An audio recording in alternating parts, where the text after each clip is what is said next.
పోడు భూములపై మంత్రి కొండా సురేఖ సమీక్ష నిర్వహిస్తున్నారు. ఈ సమావేశానికి అటవీశాఖ ఉన్నతాధికారులు, సీఎఫ్లు, డిఎఫ్ఓలు హాజరయ్యారు. మంత్రి సీతక్క కూడా సమావేశంలో పాల్గొంటున్నారు.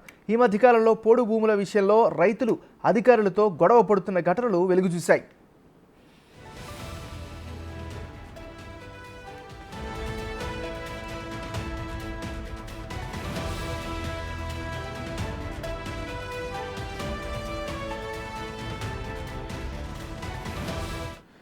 బులెటిన్లో మనం బ్రేకింగ్ న్యూస్ చూస్తున్నాం. పోడు భూములపై మంత్రి కొండా సురేఖ సమీక్ష నిర్వహిస్తున్నారు.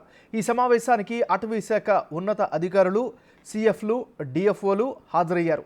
మంత్రి సీతక్క కూడా ఈ సమావేశంలో పాల్గొంటున్నారు. ఈ మధ్యకాలంలో పోడు భూముల విషయంలో రైతులు అధికారులతో గొడవ పడుతున్న ఘటనలు వెలుగుచూశాయి.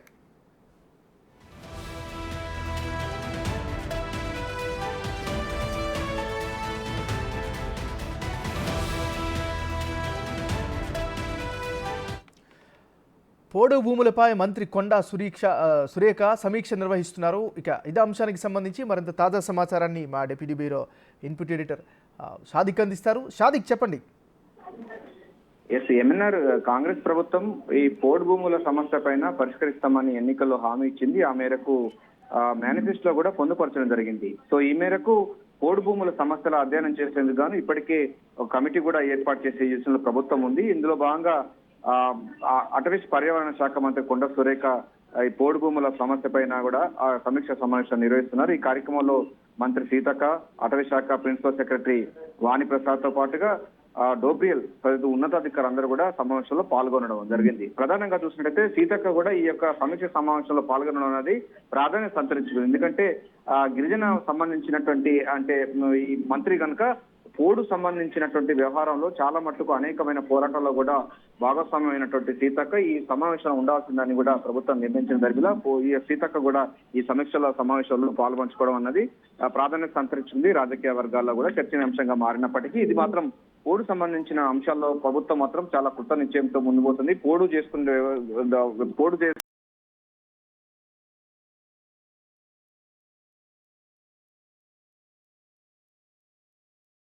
కృష్ణా నది ప్రాంతాల్లో మాత్రం ఈ పోడు భూములు పరిష్కరించే విధంగా ప్రభుత్వం అయితే చర్యలు చేపట్టింది. అందులో భాగంగానే మేనిఫెస్టోలో కూడా పొందుపరచడం జరిగింది. గతంలో ఎందుకంటే వర్షాకాలం ప్రారంభం అవుతున్న నేపథ్యంలో ఒకవైపు ఫారెస్ట్ అధికారులు, మరోవైపు పోడు సంబంధించిన రైతులు ఇద్దరి మధ్యలో కూడా ఒక యుద్ధ వాతావరణం కొనసాగే పరిస్థితి ప్రమాదకరం ఉంది. గతంలో కూడా మనకు అటవీ శాఖ సంబంధించిన శ్రీనివాసులు కూడా హత్య చేసిన సంఘటన కూడా ఖమ్మంలో జరిగింది. అటువంటివి మళ్ళీ పునరావృతం కాకుండా ఉండే విధంగా ప్రభుత్వం అయితే ఇప్పటి నుంచి కూడా పూర్తి స్థాయిలో అయితే ఫోకస్ పెట్టింది.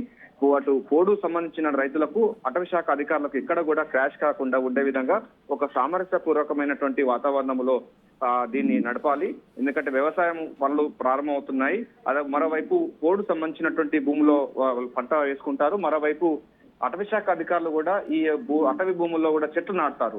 ఇవన్నీ కూడా సైమల్టేనియస్ గా వర్షాకాలంలో జరుగుతూ ఉంది. అయితే దీన్ని ఈసారి మాత్రం చాలా సామరస్యపూర్వకంగా ఉండాలి.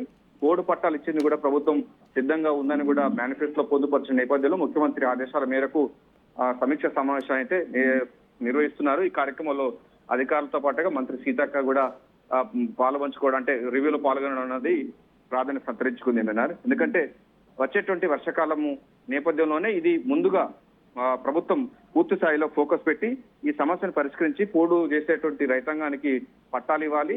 ఏది ప్రభుత్వ భూమి, ఏది అసైన్డ్ భూమి, ఏది అటవీ భూమి, వీటన్నిటిపైన కూడా రెవెన్యూ శాఖ అధికారులు కూడా దీనిలో పాల్పంచుకునే పరిస్థితి కనబడుతుంది.